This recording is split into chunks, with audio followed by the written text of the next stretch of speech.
देश दुनिया की हर खबर को देखने के लिए इस चैनल को सब्सक्राइब करें, साथ ही बेल आइकॉन को दबाएं, जिससे वीडियो अपलोड होते ही सबसे पहले आपको जानकारी मिल सके। बिहार में विधानसभा चुनाव को लेकर तीसरे चरण का नामांकन चल रहा है और अब चंद दिन बचे हैं मतदान होने में। ऐसे में प्रत्याशियों के द्वारा जोर शोर से तैयारी चल रही है और हमारे साथ अभी प्लूरल्स की उम्मीदवार और शहर की जानी मानी चिकित्सक डॉक्टर पल्लवी सिन्हा हैं। उनसे हम बातचीत करेंगे और जानेंगे किन मुद्दों को लेकर वो चुनाव में जा रही हैं और क्या उनकी जीतने पर प्राथमिकताएं होंगी। सबसे पहले तो फर्स्ट लुक बिहार में आपका स्वागत है। धन्यवाद।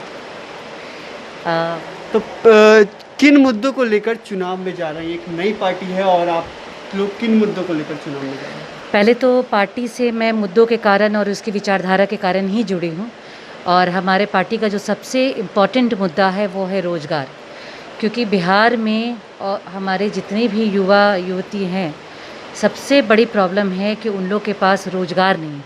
इस वजह से पलायन होता है, यहाँ से सारे लोग बाहर चले जाते हैं।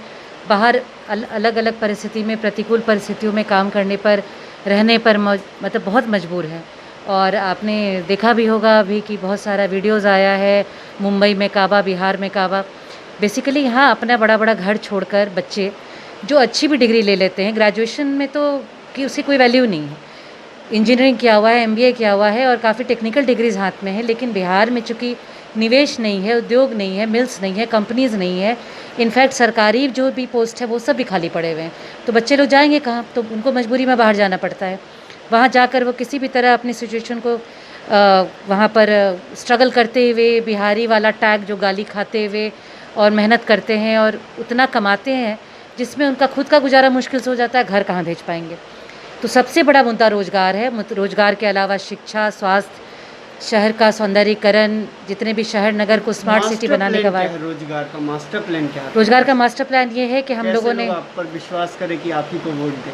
मास्टर प्लान होगा जी, मास्टर प्लान बिल्कुल है, मेरा घोषणा पत्र आएगा और जो हमारे पार्टी का एक मास्टर प्लान है उसके अकॉर्डिंगली हमने जो अभी होमवर्क किया है उसमें हम 8 लाख सरकारी नौकरी और 80 लाख प्राइवेट नौकरी देंगे 3 महीने के अंदर, और उसका पूरा रोड मैप तैयार है। इसमें हम लोगों ने कंपनी से बात की है जो इन्वेस्ट कर सके यहाँ पर, जो बहुत सारे मिल्स, होंगी कि इंडियन कंपनी? विदेशी इंडियन दोनों, जो भी कंपनीज जो आपको इंडिया के अलग अलग शहरों में, अलग अलग मेट्रोज़ में है, वो बिहार में क्यों नहीं आती हैं? उनको सुरक्षा की दिक्कत है, उनको बहुत सारी चीज़ों का दिक्कत है, उनको उस तरह का प्रॉपर वातावरण बना के देना, उनसे बातचीत हुई है। उसके बाद जो रिक्त स्थान सब भरे पड़े, खाली पड़े हुए हैं जितने भी गवर्नमेंट में, वो क्यों नहीं एग्ज़ाम्स नहीं हुए, उनको टाइम पे सारे एग्ज़ाम्स कराना, सेशन कराना, रिजल्ट निकलवा के उन बच्चों को उस जगह पदस्थापित करना, इन सब चीज़ों पे हमारी पार्टी अभी होमवर्क कर रही है। बात अगर मुजफ्फरपुर की जाए तो यहाँ पर जल जमाव एक बड़ी समस्या है, इसको लेकर कोई मास्टर प्लान? क्योंकि 2 साल से दो बार से नगर विकास मंत्री हैं सुरेश शर्मा, वो जीत रहे हैं। ऐसे में जल जमाव एक बहुत बड़ी समस्या हम लोगों है। की बात चल रही है हमारे इंजीनियर से, और जितने भी डेड नाले हैं पूरे शहर में उन लोगों को खोलना। सबसे बड़ी बात है कि ड्रेनेज बन भी गया है तो सफाई अगर टाइम से आप नहीं कराएंगे, अगर गर्मी आ गई, बरसात आने वाला है, तो उसके पहले आप अपने आप को रेडी नहीं करेंगे उस बरसात के लिए कि सारे स्लैब्स हटाए जाए, नालों की सफाई की जाए। हमारे यहाँ फर्दो नाला है इतने दिनों का, उसमें कैसे जाया जाए, पानी का जो आउटलेट है उसको कैसे चैनलाइज़ किया जाए, जो सम्प हाउसेस कैसे बनाया जाए ताकि जब बहुत सारा पानी कलेक्ट हो जाता है उस पानी को वहाँ पर रख कर बाद में उस पानी का आप उपयोग कर सकते हैं। जब कभी अच्छी बारिश नहीं होती है तो सूखा भी पड़ जाता है। तो प्रॉपर चीज़ चैनलाइज़ करने के लिए मास्टर माइंड की नहीं, मतलब वहाँ इंजीनियर्स की ज़रूरत है, वहाँ प्लानिंग करने वालों की ज़रूरत है, नीति बनाने की ज़रूरत है, जो हम एक्सपर्ट के साथ बैठकर बना रहे हैं।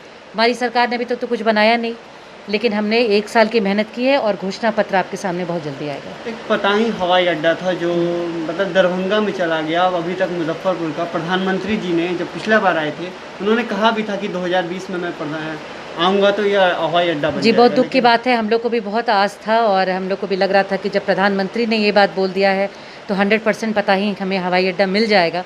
2016 से एक कवायद चल रही है कि आ जाएगा, अगले साल आएगा, अगले साल आएगा। अब फाइनली ये हुआ कि शिफ्ट कर दिया गया दरभंगा। बहुत दुख की बात है। मुजफ्फरपुर वासियों के साथ हमेशा से धोखा होते रहा है। इस धोखा का कारण या तो नगरवासी आवाज़ नहीं उठाते हैं या ऐसे जनप्रतिनिधि चुन के लाते हैं जो कि उनके लिए सोचते नहीं हैं। एम्स भी नहीं है। बिल्कुल नहीं, एम्स भी नहीं आया, एम्स भी चला गया। और अब 100 किलोमीटर की जो होती है परिमिति, उसमें दूसरा हवाई अड्डा बनेगा कि नहीं बनेगा, बहुत बड़ा क्वेश्चन मार्क है।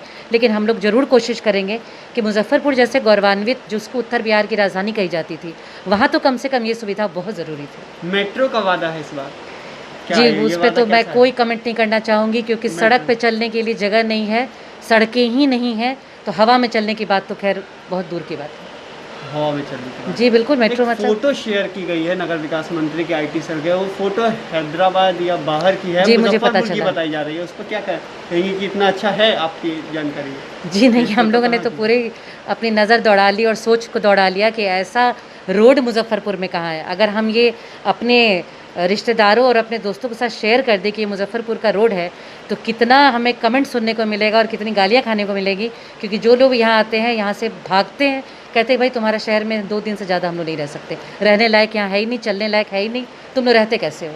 तो ये रोड कहाँ से मुजफ्फरपुर में आएगा? मुजफ्फरपुर में तो सिंपल सिंगल रोड जिसमें गड्ढा ना नहीं दिखता है, और इतना प्रॉपर डबल लेन रोड को इतना सुंदरता से दिखाया गया है।